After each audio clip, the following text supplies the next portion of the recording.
webinars is we need to be able to host a very large group. And these are public. I can't have all of you here on video and audio. So like I said, everyone's basically listening and viewing. The text that you are looking at here on the screen, as I'm talking, is converting my audio to text. This is a feature that's in beta right now. So we're still testing it out. You do have access to closed caption in a meeting and in a webinar, but you have to manually type it out yourself or have someone else do it or use a third party. But this speech to text that you see here on the screen is pretty awesome. I'm not sure when it's going to get released. We're still testing it out. Just keep an eye on our website. We're constantly, posting updates up there. All right. So we'll get started here. I'm going to give people an extra 30 seconds here to jump on board. We've got quite a few people register, so we'll give them a little bit of extra time. And keep in mind here in a webinar, if we had other panelists in here, they can be on video and audio. I'm going to cover some of the basics here today for our webinar platform. I'm not going to have time to go into every single detail that you want to know more about.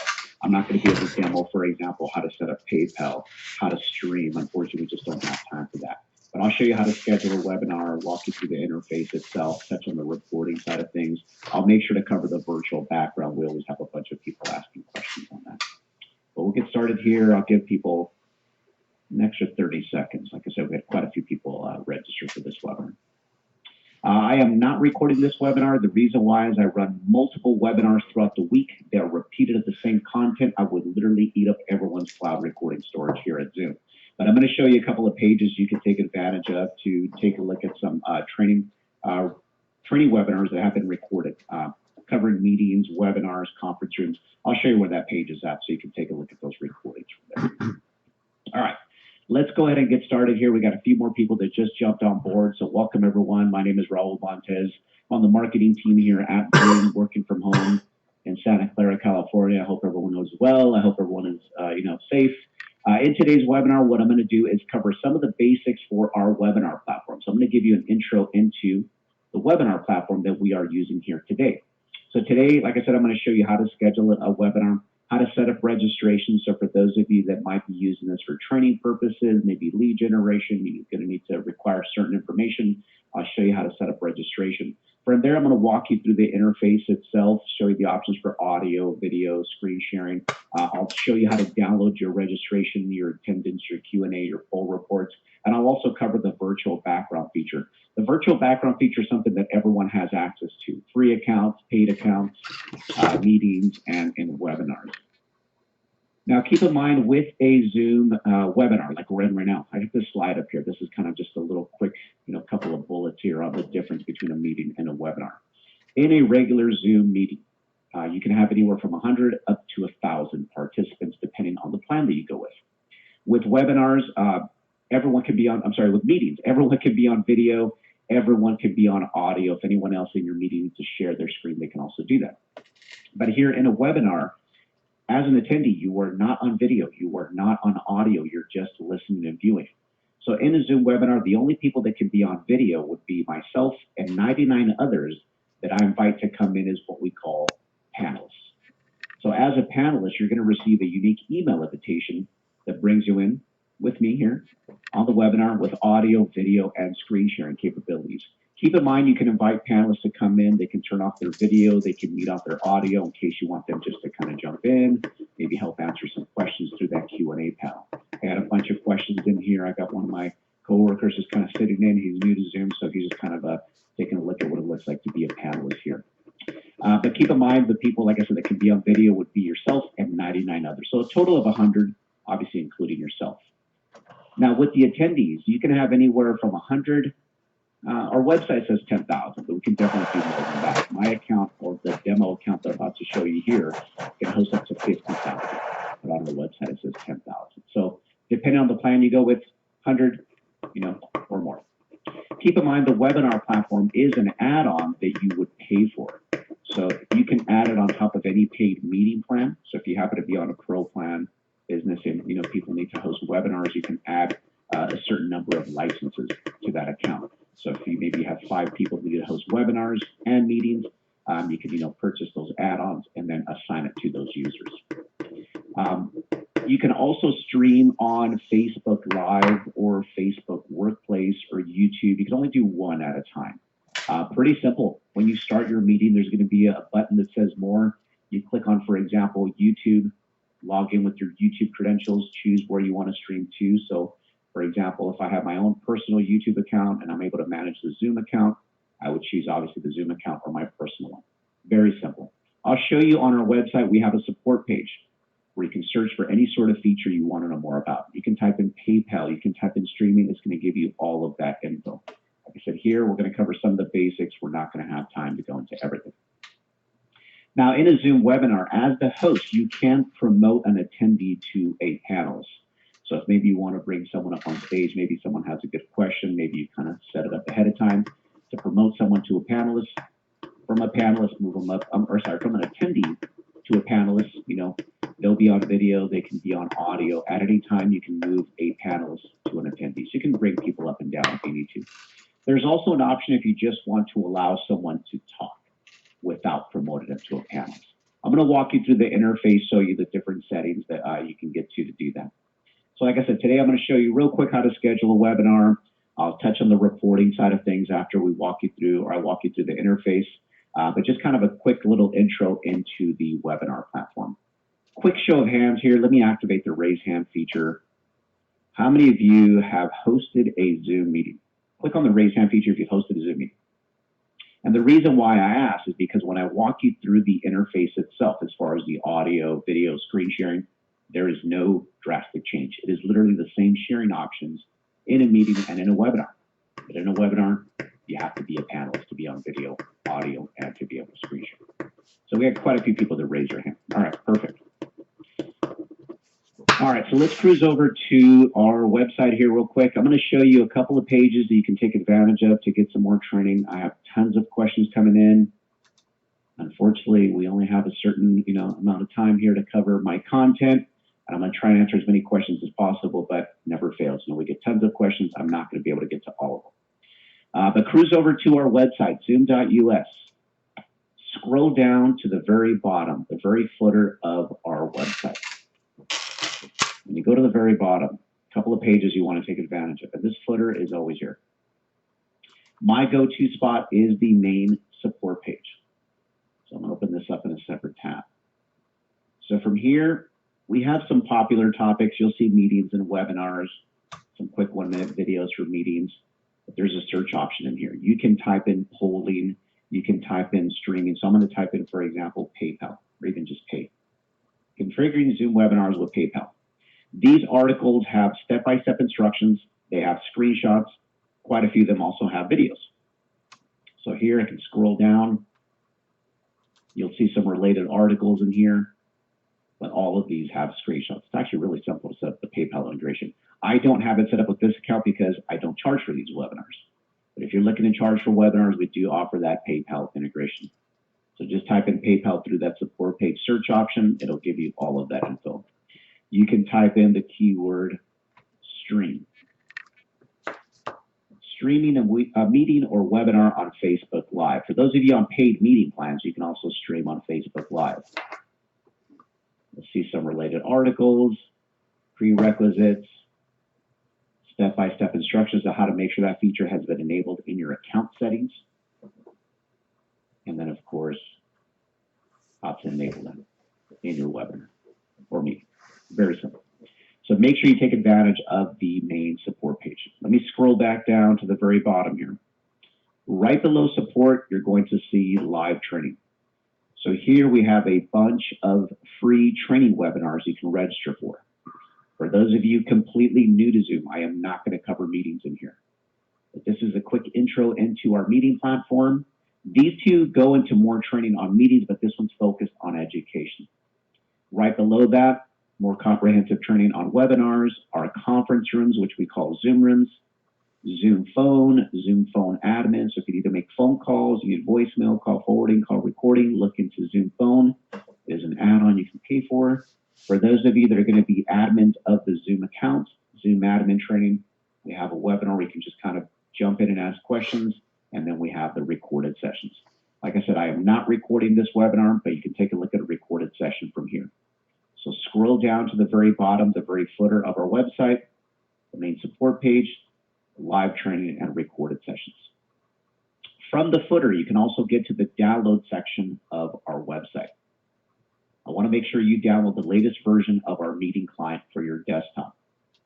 So when you go to the download section, you'll see the first thing here, Zoom client for meetings. Download it, install it, log in with your username and password. That is going to bring up the latest version of our meeting client for your desktop.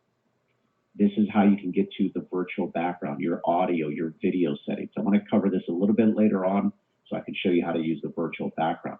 But make sure you download the latest version of our meeting client. One more time, scroll down to the footer, download. That's the very first thing on the top of that list here. And also you can get to the scheduling plugins for meetings for Outlook, Google Calendar, Chrome, Firefox. And if you haven't downloaded the mobile app, make sure you do that. All right, let's go ahead and go into this account here. So go to the website toward the top right. It says My Account because I'm already signed into this account. So you sign into your own user with your own username and password. Once you sign in, for those of you completely new, go to your profile, set up your profile picture. In case you're not on video, at least it'll display your profile picture in there. Early in the morning, you know, not really ready to be on video, at least it'll show that. Also, scroll down, you can take a look at your user type. I get people coming in here, hey, how do I know if I have access to, you know, webinars or how many people I can host in my meetings? Take a look at your user type. License means it's a paid account. Features that have been added on top of that meeting plan is Webinar 50,000. You'll see the capacity right below. Keep in mind, for those of you here on free accounts, you cannot host webinars. For those of you that set up your own paid account, you can add a webinar on top of your meeting plan, or you can purchase just webinars on its own in case you don't need to host meetings and you only need to host webinars. But it is an add-on that you pay for, and you can add it on top of any paid meeting plan or purchase it on its own. Like I said, take a look at your user type in case you're not sure what type of user you are. All right, let's go to the left here, webinars.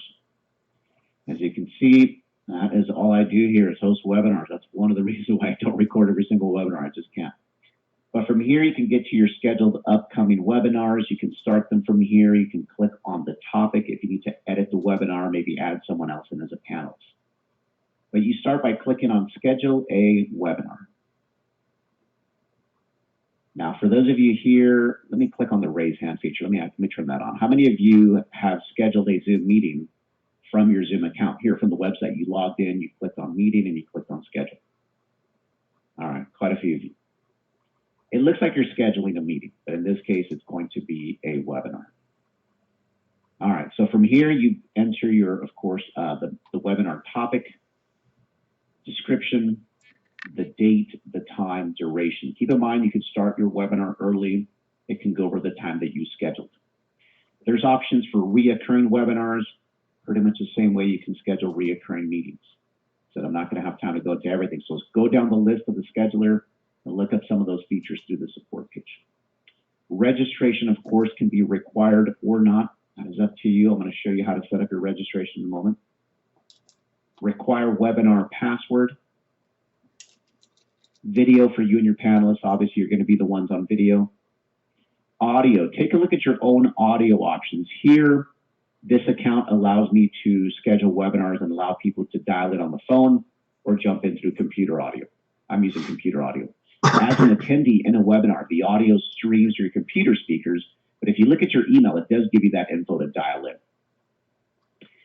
Q&A panel. So if you uncheck this and you start your webinar, the Q&A panel is completely gone. You're not going to be able to turn it back on after you start the webinar. So if you decide last minute you want to enable or disable that, go to your upcoming webinars, click on that webinar topic, and edit this section here. Check or uncheck. Enable the practice session. So what this is going to do, it's going to allow you and your panelists to join the webinar, but not your attendees. So it basically allows you to join into this, what we call a practice session. So once everyone is in and everyone's ready to go, as the host, you can click on a button that says broadcast. And when you broadcast, now you're live. Now you're opening the doors, people can come in. I always recommend use the practice session. You know, let your panelists know, hey, on the day of the webinar, I'm going to start at 15 minutes early, 20, 10, it's up to you. I'm going to start it early. You know, make sure you jump in. We'll be in the practice session so we can test out our audio or video, make sure everyone's ready to go. And once we're ready to go, we'll start broadcasting. And keep in mind, folks, you have unlimited webinars. What I always recommend in a meeting or a webinar, it doesn't matter. If you're going to be presenting with others, schedule another webinar before the live one, maybe a day or two before the webinar. That way you can test out the other panelists' video, audio, any sort of content that's going to be shared. You can have as many practice webinars before the actual live one. But what this is going to do, the practice session, like I said, when you start the webinar, it's going to allow you as the host, obviously, to start it, and your panelists to be able to jump in. And then when you're ready, click on broadcast. I'm going to walk you through the interface and show you where that's at. Enable HD video for shared screen video. If you ever see these little question mark icons, click on them. It gives you more info. This is not recommended if you have a bunch of people joining from the same location because it's going to eat up more of your bandwidth. I don't think you need to worry about that right now because you're probably working from home. But just keep that in mind. So for example, at work, in the office, I still check that because I'm not going to have a bunch of people at Zoom joining these webinars. But just keep that in mind maybe when we finally get to go back to the office and you got to be a bunch of people joining from the same location. All right. Scroll down here, only authenticated users can join. This is a feature that's also available in meetings. So for example, here, this was like an internal event, people would have to sign into their Zoom account. Making the webinar on demand, what this is going to do, it's going to automatically check cloud recording for me. When the webinar is over and I share the recording, I can require registration. Keep in mind, you don't need to check that. You don't even need to record your webinar if you don't want to. When you record your webinar directly to your Zoom account, without checking this, you can go back into your your recordings, click on the share button, and you can make it on demand if you decide later on you want to do that. What that's going to do is going to require people to register before they can view it. Look up webinar on demand. It's going to give you more info through the support page. But keep in mind, you don't have to choose a recording option. When you start your webinar, you can click on record at any time. And keep in mind, I don't know if you would have access to cloud recording. So if they rolled out Zoom to everyone, that doesn't necessarily mean you can record directly to your Zoom account. Click on record if you see record to your computer and to the cloud, then you can. You got to choose one. You can't do both. But just keep in mind here, you don't have to choose one of these options. Alternative hosts. So this person needs to be under the same account with a pro account or higher. They don't need to have an add-on to host webinars. For example, this has to be someone here at Zoom. I have to add them as an alternative host if I want them to be able to start the webinar for me. But they have to be under the same account with a pro account or higher. So this will allow that person to start the webinar for me.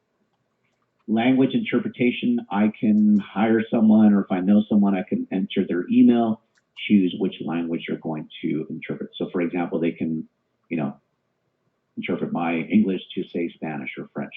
You'll see the menus here.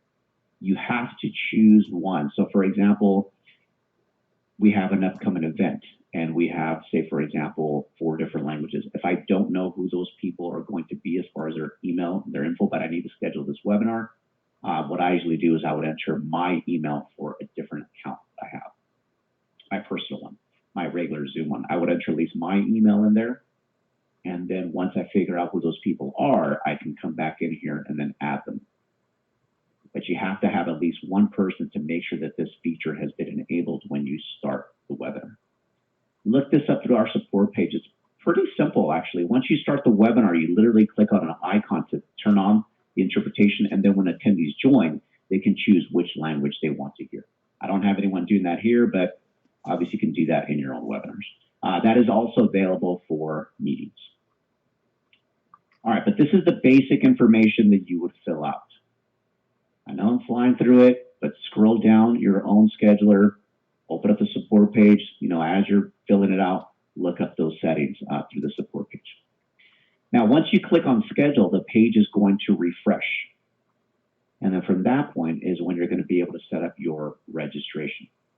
So I have one of these that I have ready to go here. So all the information was filled out. I scheduled it. And now I have this section here. So from here, you can invite your panelists. All right, you can actually send them a direct email from here. When it comes to inviting people that you want to attend, for example, you register for this webinar, you would still need to use your own email to send that out. So you can copy the invitation, paste it into your own email, your calendar system. For those of you that are using MailChimp, Pardot, Marketo, you can grab the registration link, for example, and embed it into your email templates. But here with the panelists, you click on edit, first and last name, their email, and when you save it, they're going to receive that panelist invite. So it's a unique email invitation that brings them in as a panelist versus an attendee. People sometimes ask, what is the difference between a panelist and an attendee? You're an attendee right now. You are not on video. You're not on audio. You're just listening and viewing. These are people that I've invited to present or maybe to jump in as a panelist to help out, for example, with the Q&A. From here, you can also resend someone's panelist invite, or I can copy it and send it through my own email if I wanted to. So if someone reaches out and says, hey, Raul, you know what? I can't seem to find my panelist invite. No big deal. I go to my upcoming webinars. I click on that topic. I scroll down, edit, resend it, copy it if I wanted to send it through my own email. But you can invite up to 99 other panelists from here. Now with your attendees, you can copy this, default invitation here. So I can copy this and then just paste it into, say, for example, an email and send it from here. You might want to take out the hi there. Or I can open up a calendar event and paste it in here and invite my guests and obviously fill out this basic info. You can, of course, copy that registration link. And like I said, you can embed it into your email templates, or if you already drafted up in your own email and you want to paste that, you can do that. Add registration link for source tracking. So someone created one for this one here. So you can create one, for example, for like Facebook or LinkedIn, or maybe you want sales to push out. What this is going to allow you to do is, for example, I can create this link. I can copy that and I can send it to Aaron, who manages all of our social media here. Hey, Aaron, let's see how many people we can get to register, through Facebook. Or, hey, I'm going to create a link for sales to use. Let's see how many people they can drive to this webinar. You'll be able to see how many people registered using that link, how many people actually visit the page. You could download a separate report for that. When you download the final attendance report, it'll give you all of the info, obviously, that they filled out when they registered, but it's also going to show you that source name, that field. All right, this person registered using the Facebook link or the outreach, whatever this is for here. Basically, different registration links, and you can track, how many people you got to register. Let me delete this one here. Make sure no one uses that one. All right, let's scroll down here. Approval options toward the right here. This is where you would set up your registration form. Click on edit. Registration can be required or not. It's up to you. Automatically or manually approve people. We automatically approve everyone here for these webinars.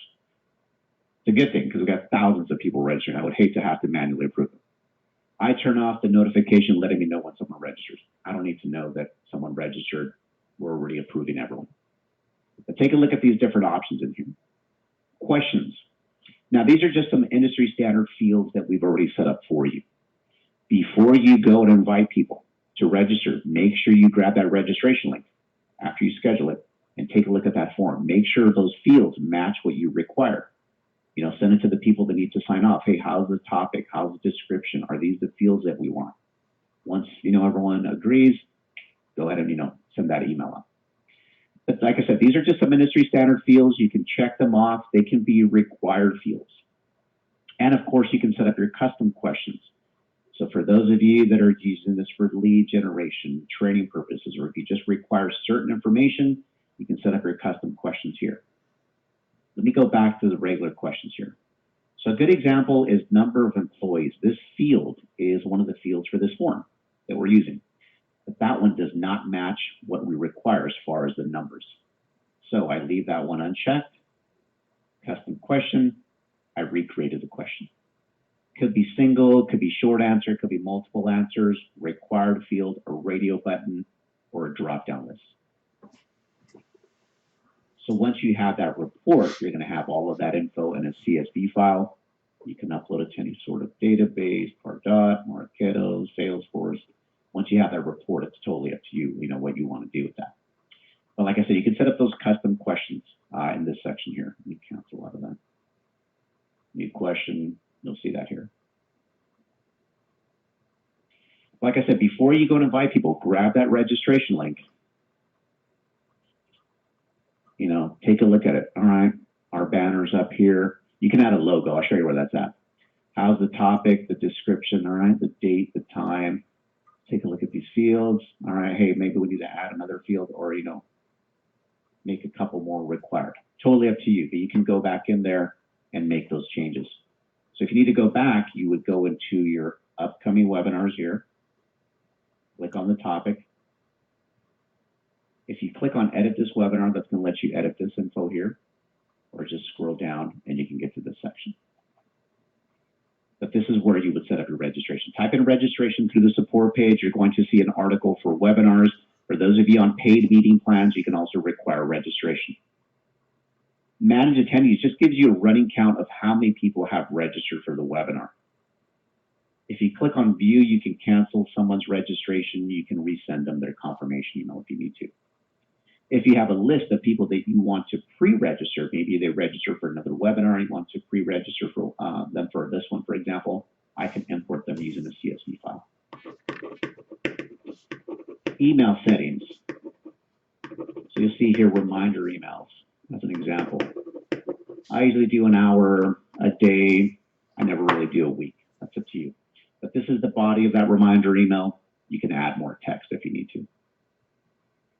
You can send out follow-up emails to people that attended and people that did not from here. You can actually do that up to 7 days after the event is over. So after the event is over, I can come back in here, maybe just add some more info, maybe a link to the recording if I wanted to do that. Keep in mind, if you're downloading your attendance report, registration, your attendance report shows you who attended and who did not. So when you grab that report, if you filter out, attendees, absentees, and you're uploading to, say, MailChimp and send out your follow-up email from there, then you don't need to worry about this. So if you're using something else to send out your follow-up emails, after you download that report, don't worry about this. But you can send out follow-up emails from here if you need to. Branding, you can add your banner at the very top. You can add your logo. You can add speaker info up to 3. You can only do this when you require registration. If you don't require registration, you're not going to be able to do that. You can change the header text, the button, the theme, basically the color. So obviously you want to, match your own colors.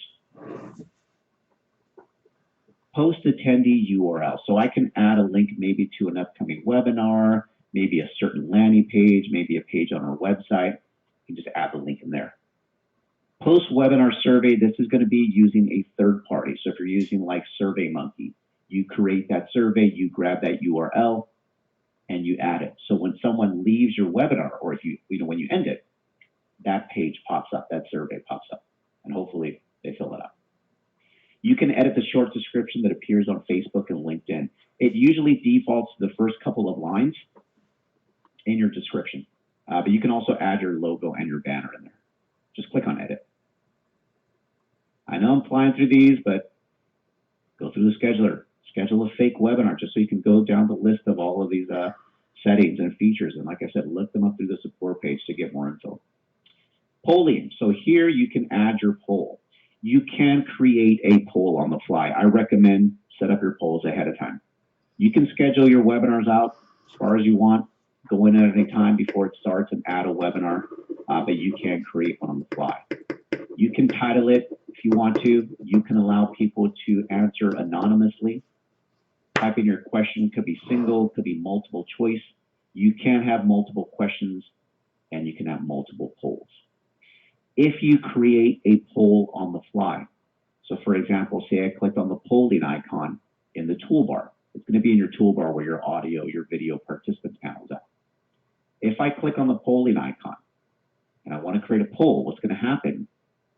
This is going to pop up on my screen. So if you create a poll on the fly for the first time, don't freak out when it brings up this window on your screen. But that's what's going to happen. The window pops up, you create your poll, and when you save it, it will be ready to go in your webinar. Like I said, try and set them up ahead of time. Q&A, these are the privileges for the Q&A panel. So here, it's up to you if you want to allow people to submit questions anonymously. You can actually change these on the fly. Here right now, I'm not allowing people to submit questions anonymously, but if I want to, I can turn that on. All right, let's scroll down here. What else do we got? Integrations, there's a bunch of integrations, a PayPal integration. I don't have a bunch of them set up with this account. I'll click on integrations here on the left. I'll show you a couple of different ones. But if you have any questions on a certain integration you want to know more about, look it up through the support page. I know I sound like a broken record with that, but type it into the support page search option. If we have a support article on that, then you're good to go.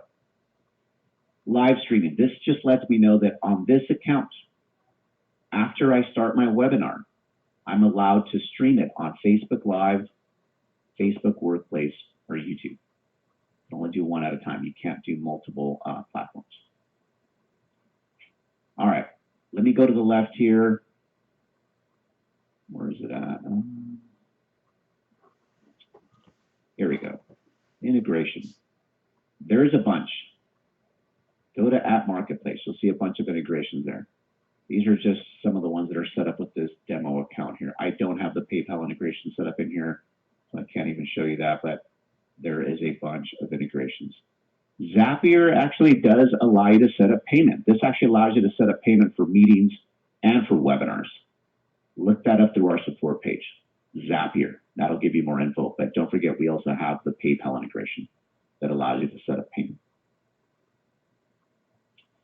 All right, let's go back to the left here. Webinars.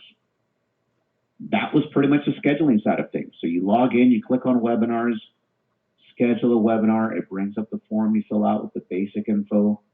After you click on schedule, that's where it takes you to the second part of the scheduler, where you can set up your registration, your polls, invite your panelists, and grab that attendee invite. Keep in mind, if you need to make changes, click on the topic. If you need to edit the description, the topic, the date, the time, things like that, just click on edit this webinar. One thing I do want to point out, if you make any changes, so say I click on edit this webinar, I change the description or change something. If you get a prompt that comes up on your screen that says, do you want to notify the registrants of these changes? Make sure you choose yes. That way they get the update. If you do not choose yes, and on the day of the webinar, the attendee clicks on the link, they're going to have to register again. That's why I tell people before you go and invite your attendees, make sure everyone signs off on the topic, on the description, anything that you're going to basically be using for the webinar. But if you do to make those changes and you get that window that pops up, make sure you choose yes. All right, let's walk you through the interface. So you schedule the webinar, you send out that email blast, you invited your panelists, you come in here and you start it. When you start the webinar, I mentioned the practice session. So as a panelist, you and the panelists are going to get the prompt, the window that pops up, asking you to join in on the audio. Now, if you've been invited in as a panelist, it all depends on the person who scheduled it. If the only option is computer audio, then you got to use computer audio. But if you see phone, then you're going to be able to dial in. As an attendee, the audio streams through your computer speakers. Right now, you can do that, obviously. But if you look at your invite, it does give you that info to dial in. With computer audio, just like a meeting, you can use your built-in mic and speakers. You can plug in your earbuds. I like using a headset. People always ask, what's the best way to get audio? We're all working remote.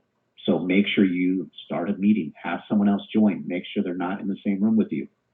Test out your built-in mic and speakers. If it doesn't sound good, plug in your earbuds. Maybe look into a headset. If you have high ceilings, a bunch of windows, things like that come into play. But test out what you have connected or built in, and then go from there. Now, in your meeting as a panel, or in your webinar, I should say, as a panelist, you can still, get to your audio and your video. You can mute and unmute your audio, enable or disable your video, and get to your audio and your video settings from here. If you look at the toolbar, folks, there is no drastic change. For those of you that have been hosting meetings or you've been in a meeting, no major change. Now, in the practice session, as panelists, you're going to be able to see each other, hear each other. Here's the broadcast button in here. This means you're obviously not live yet. All right, once you click on broadcast, that's going to go away. So here we're waiting for one more person to jump in. Once that person jumps in, I started broadcasting. So once you start broadcasting, like I said, that's when you're opening the doors, people can come in. As panelists, you're going to be able to see yourself on video. You can see the other panelists on video. What the attendees see pretty much depends on the host. I can push just the active speaker. I can push the gallery, meaning if any panelists on video, you're going to be able to see them on video. But this is just a quick screenshot, in this case, of the gallery view of the other panelists that were on video. Speaker view. Speaker view and a full screen view. Thumbnail, pretty much like a meeting, all right? When you are not screen sharing and you're just on video, if you open up your panels, they're going to be floating on your screen. Once you start sharing your desktop or an application, the toolbar that is at the very bottom of your screen here, just like a meeting, it's going to pop up at the very top. I'm going to walk you through screen sharing in a moment. But your toolbar is up here, so while you're sharing your desktop or an application, you can open up your panels. They're going to be floating on your screen. They're not going to cover any content for the attendees. You can get to your annotation tools. I'm using the Spotlight feature right now. Your audio, your video, your participants panel, the share window, all of your other panels and settings. You can't miss this toolbar. All right, I'm going to touch on screen sharing in a moment here. With the participants panel, there's two tabs, attendees and panelists. With your attendees, you're going to see a list of everyone that is in the webinar. So I can see everyone that's in here as far as just a list, just the names. But I'm not going to see you on video, and I can't hear you. Now from here, I can allow someone to talk. So if I want to allow you to talk, I can do that, and then everyone's going to be able to hear you. If I click on the More button, I can send you a direct chat message, or I can promote you to a panelist. And from there, you can be on video, you can be on audio. If you need to, you can also screen share. From here, as an attendee, I'm able to rename you or remove you if I need to. There's going to be a search option in here after you hit a certain number of attendees. The panelists, don't forget your panelists can be on video, they can be on audio, they can screen share, so they're going to have some more privileges. Here, if you go down the list, you can see who was muted, who was on video, who was not on video. So here I had a bunch of other people jump in as panelists, but they were muted and they were not on video, they were just helping answer questions through that Q&A panel. As the host, you can mute and unmute any panelist as needed, mute and unmute all of them at once. The More button, send them a direct chat message. I can ask Neil to turn on his video. I can make him the host if I wanted him to control the webinar.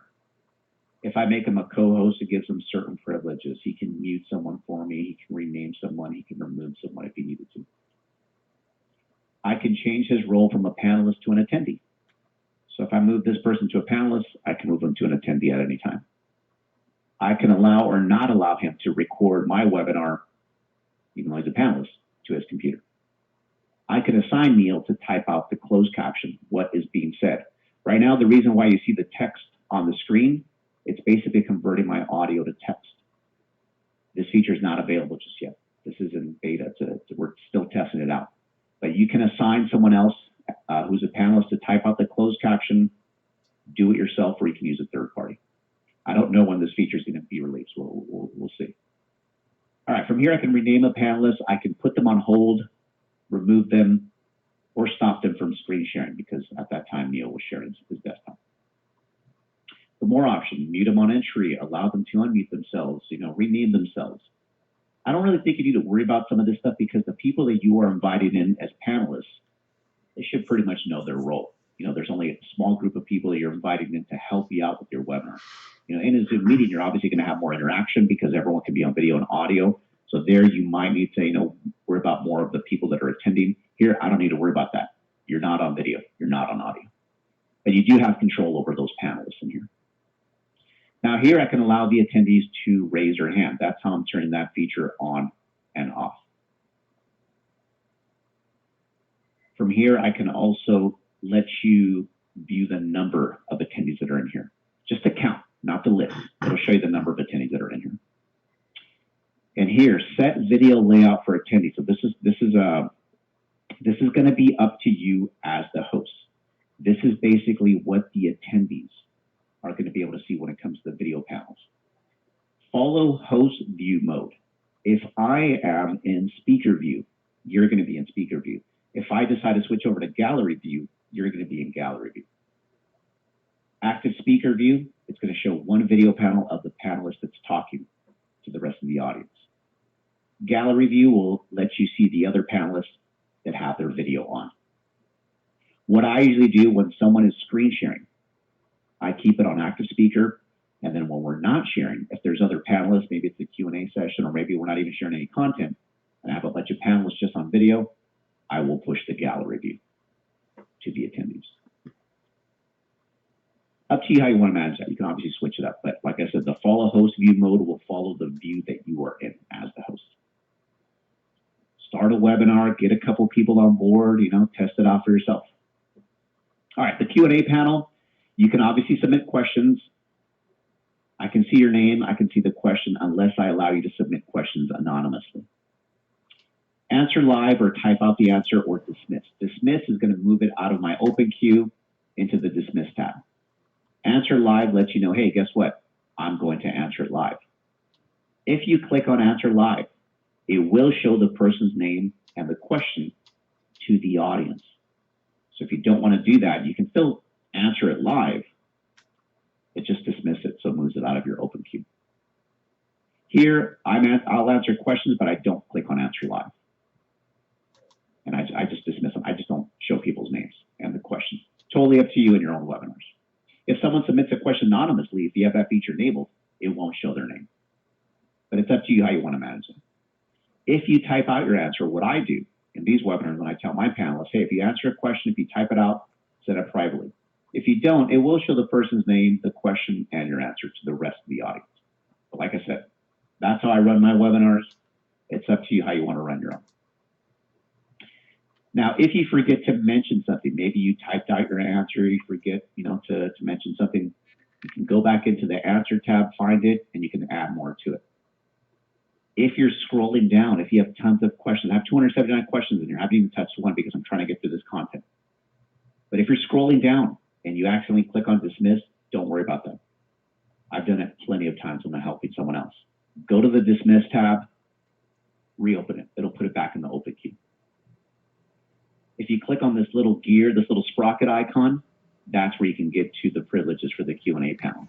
So it's up to you if you want to allow people to submit questions anonymously. You can enable and disable that at any time. But don't forget, the Q&A panel pops up here. You and your panelists can manage that. They can help answer questions on the back end, or you can choose to, do it yourself and click on answer live. I'm going to cover the virtual background feature here in a moment. We'll get to that. Let's get through this content here. Polling. So I mentioned you can set up your poll ahead of time, or you can set it up on the fly. When you click on the polling icon in your toolbar, you go back here.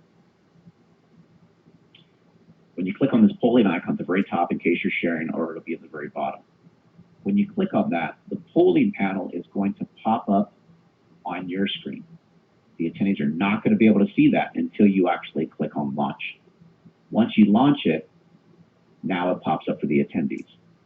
So they can chime in on the poll. You'll be able to see how many people voted out of the number of attendees, how much time has gone by. When you end the poll, it will show you the results, and it's up to you if you want to share them with others. Now, keep in mind, in the poll panel here, in the webinar, it's going to show you percentages. But when you download that poll report from your Zoom account, it's going to show you who voted and how they voted, unless you allow them to vote anonymously. I'm going to show you how to download your reports once I get through all of this here. Screen sharing. For those of you that have been screen sharing in a meeting, this is nothing new. In a meeting or in a webinar, I always recommend have your applications, have your content running. When you click on share, the window pops up. Choose any running application or go straight to your desktop. In this case, mine says screen sharing. So this will take me directly to my desktop. From your desktop, you can share multiple applications at once. You can overlap them, you can minimize and maximize as needed. If you don't want to give people the view of your desktop, highlight, for example, my presentation here, and I can just click on share. It's going to share just that one window. And And then keep in mind, if you're sharing your desktop like I'm doing here, you're giving people the view of your entire desktop. It's like someone looking over your shoulder. This applies to meetings, as well. Common sense, folks. If you don't want people to see something on your screen while you're sharing your desktop, close it out. That simple. But like I said, click on share, the window pops up, share one application, or go straight to your desktop. Now, if you plan on sharing videos, this question comes up every single day. How do I share a video? Have it running, have it ready to go. You can share a video from your computer, from your network, from a browser embedded in a presentation. So have it ready to go. Click on share. Before you share it, make sure you check the box share computer sound. This is going to make sure the audio comes through for everyone else. If it's a video, this will optimize it for better playback if you're going to push that to a completely full screen view. Anytime you play a video, even listen to music, every media player that's out there has a volume bar that you can adjust. That's the volume you want to adjust because that's the volume that gets pushed out to the attendees. Share, check these boxes, share the video from your desktop, or share the application that's playing it back. And this is something you might want to test if you're going to be sharing a video, in a webinar. Schedule another webinar for the live one, do that dry run, schedule a quick little 15 minutes with the people you're going to be presenting with, test out your audio, test out your video, and of course any sort of content that's going to be shared. And that way, day of, you're ready to go.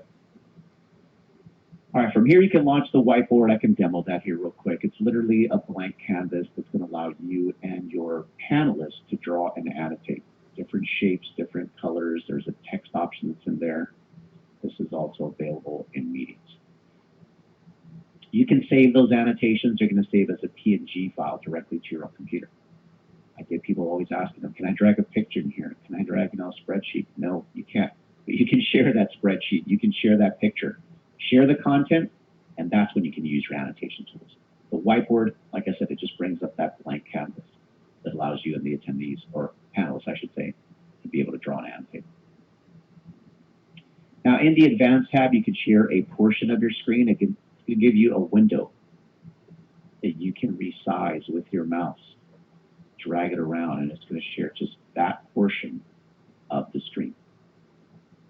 Computer sound only is a little bit different with audio. This is going to allow you just to share the audio from your computer without having to share your desktop or the application that's playing it back. So it's only going to pull the audio, and you don't need to share your screen. You still want to make sure you adjust the volume bar on whatever you're using to play back the audio, but in this case, you don't need to share your screen. It's just going to pull that audio. Content from a second camera allows you to screen share the view from another camera that you have connected to your own computer. So here, I can actually demo that. You can see it facing, I have another camera that's facing my little setup here. So I can be on that side, someone else can be on that side, 6 feet away, or if you want that camera, maybe over some sort of document. It basically allows you to give a dual camera view. All right, what else do we got here? All right, these are just screenshots that I took as a panelist while Neil was sharing. So from here, he was screen sharing. I was in the thumbnails, the active speaker in a small thumbnail here. If you look at this little icon, I don't even know what you call it here. It's probably around my video panel. If I click on that, or if you do, it's going to swap views. Pushes the speaker to a full view, and then the content moves to that panel. If you exit out of full screen view, content's up on top. Different views that you can be in. You have to test it out yourself in order to kind of understand what these views look like. But I wanted to take these screenshots just so I can show them in these webinars here. Thumbnail strip, side-by-side view. For those of you that have been in meetings, obviously this is nothing new. If you click on view options and you check side-by-side, the content moves to the left, video panels are on the right. Keep in mind, as an attendee, the view might look a little bit different depending on what the host has pushed. If I were to push gallery view, you would be able to see any panelist on video. If it was only on speaker view, you would only be able to see one video panel. Just some screenshots that I wanted to share there. I was able to grab those while other people were actually presenting. Chat panel in a webinar, I have it disabled. In your own webinars, you can turn it on. You can send out messages publicly or privately. You can save your chats to your own computer. Those are going to save as text files. You can allow the attendees to chat with no one, just the panelists or all panelists and attendees. That's going to be a thread of everyone's chats. The reason why I have it disabled is because 99.9% of the time I'm here by myself. If I have the chat panel open, I have 314 questions that I haven't even taken a look at those because I'm trying to get through this. But if I have the chat panel open in these public webinars, it never fails. I had a bunch of people sending questions in the Q&A and in the chat. Sometimes it's the same people sending questions in the Q&A and in the chat. It's easier to manage the Q&A panel because the chat panel is basically a thread. There's no way to clear those out. I made a request to see if we can delete, some chats that are coming in. We'll see. But it's up to you. You can turn on the chat panel if you want to. You can, have it so no one can chat back. I can send a message out, but you're not going to be able to chat back. So here I can click on, and if I do, I can have it set up so it can only go straight to the panels and no one else can see. But you can turn it on in your own webinars. Closed caption. When you click on closed caption, you can assign another panelist to do that. Choose to do it yourself or use a third party. You copy the token, you send it to them, and they can basically have the closed caption pop up. The service you would obviously have to pay for. The more option, streaming. So here if I click on YouTube, browser opens up, I log in with my YouTube credentials, choose where I want to stream to, if it's maybe our Zoom page or maybe my personal YouTube account. And then from there, you'll see a little progress bar going. And then once it's live, it pops up. If you're going to be streaming, so for example, if I'm hosting this webinar and I'm presenting and I want to stream it on YouTube, I would click on that. Once it starts streaming, I see the feed pop up on my computer. I close out that browser. I focus on what's happening on the webinar because ultimately this is what's getting pushed out to the attendees. Don't forget, that stream. People can see the video, they can hear the audio, any sort of content you're going to be sharing. They're not going to be able to submit questions through the Q&A panel. They're not in the webinar. They can only comment on that stream. So what you probably would want to do, and what I usually do here is I have Aaron, our social media person, manage the Facebook feed. So if people are sending comments, he can comment back. But it's actually really, really simple. Type in streaming through the support page search option. It's going to give you all of that info. Here's a screenshot of the toolbar. So when you're sharing, don't forget you can get to your panels, you can get to your annotation tools, and of course, all of the other options under the more options. All right, let's touch on the virtual background feature, and then I'm going to show you how to download your reports. But that is pretty much the interface of the webinar platform. Now, with the virtual background, it's something that everyone has access to. You access it through your desktop client. Download the latest version from our website. I mentioned that earlier. From here, you would click on that little gear icon right below where it says Zoom. That Zoom logo is actually the profile picture for this account. If you happen to be in the contact or meeting section, click on your profile picture, which in this case would be the Zoom logo, and you can get to your settings from there. So I'm going to bring up the settings here. If you haven't taken a look here, make sure you take a look down these different tabs here. General, if you plan on using dual monitors, make sure that is checked. Video, if you want to test out your video, maybe you have different cameras set up, you can switch from here. The mirroring effect. Touch up my appearance, it's a filter, basically smooths you out. If you want to test out your audio, your mic, your speakers, you can configure all of that from here. It'll detect what you have connected or built in. Share screen, you'll see some options in here, go down that list. Recording, if you're going to be recording directly to your own computer, your meetings, your webinars, doesn't matter. These are the settings. Your local recording. And then, of course, the virtual background. The virtual background feature has been around for, I think, like 3 years now. When we first launched this feature, you needed to have a green screen or a blue screen behind you in order to be able to add an image. If your system meets our requirements, you no longer need a green screen or or a blue screen or a solid color behind you. If your system does not meet the requirements, then you will need a green screen or a blue screen. If you type in virtual background through our support page, it'll give you the system requirements with a green screen and without a green screen.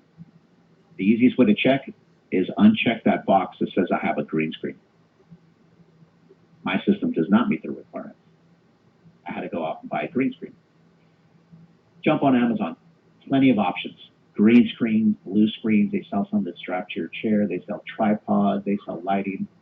Type in green screen on that search option on Amazon, you're gonna see a list of a bunch of different options.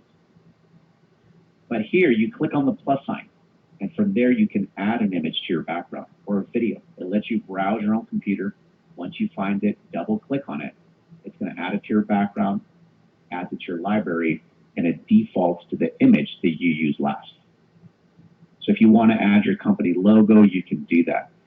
You can customize your own image, JPEG or PNG. If you want to add your logo, maybe your Twitter handle, your title, maybe your hashtags, you can add your own image behind. You can customize that. I recommend put the info around you, not in the middle, because if you put it in the middle, you have to get out of the way for people to see that. This is an old Zoomtopia, our user conference background that we set up, so info on this side here. But you can add, videos if you wanted to. I downloaded some different ones here from the web. The whole world is using Zoom. Type in virtual background, Zoom backgrounds. I'm sure you're going to find a bunch of images, a bunch of videos. A very cool feature. People love it. Test it out for yourself. Don't forget, if you happen to own the iPhone 8 or higher, you can use the virtual background with no solid color behind you. I believe it's only for a static image. Lighting does come into play. I don't have anything special in here. I actually have a bunch of windows in here. I have the blinds closed. I have just a light on here, and I have a little lamp that I bought at Office Max, or I forget the store, Office Depot. It's one of those architect lamps. It clamps onto this little workstation that I have, and I have it facing up when I need some more light. But make sure you test it out. Like I said, lighting definitely does come into play, but you can add a video, and you can add, if you wanted to, just your logo behind you. One more time, you access the setting through your desktop client. Download the latest version of the desktop client from our website. Go to the footer of our website. Click on download. That's the first thing at the top here. All right, let me go back to my account. I'm going to show you, or this account here, I'm going to show you how to download your reports. So after your webinar is over, you sign into your account from the website. This is my account, but you sign in. On the left here, scroll down, look for reports. This account is set up with a bunch of stuff here, so this one's kind of hidden. But look for reports and click on that. When you click on reports, you'll see webinar. You'll have these radio buttons, registration. Click on the report that you want, the topic. Download it as a CSV file. Attendee report, performance, Q&A, whole report. Click on the question mark icon, it'll give you more info on that. But from here, I can click on the attendee report and then download it as a CSV file. Once it's on your computer, you can upload it to any sort of database. Like I said, MailChimp, Pardot, Marketo. It's in a CSV file. Totally up to you where you want to upload that to. But with the attendee report is going to show you who registered and attended, who registered and did not attend, the time they registered, the time they joined, the time they left, how much time they actually spent in the webinar, and of course all the fields that they filled out. And the source name, in case you use, for example, like a link to push out on Facebook or LinkedIn, if you create those unique registration links for source tracking. But like I said, once you have that report, you can upload it anywhere. All right, that is pretty much today's webinar. Don't forget, for more training, go to our website. Go to the website, scroll down to the very bottom, the very footer, right below support, you're going to see live training. When you click on live training here, can't miss this section, it's always here. you will see a list of free training webinars that you can register for. Here's the one for webinars. Click on the topic, you'll see different dates and times. We have some for meetings, for webinars, for conference rooms, and Zoom admin training, and you can also get to the recorded sessions. I'm not recording this one, but you can take a look at a recording from here. And these are hosted on our support page. So from here, type in webinar, type in recording, type in registration, type in panelists, holding for webinars right here, webinar templates, meeting and webinar comparisons, webinar practice session. All of these articles have screenshots, they have step-by-step instructions, quite a few of them have videos. So lots of great content through the support page search option. All right, I know we went over the time that we scheduled. I'm going to take a quick look here at the Q&A. There's 361 questions. I apologize, I'm obviously not going to be able to answer every single question that's in here.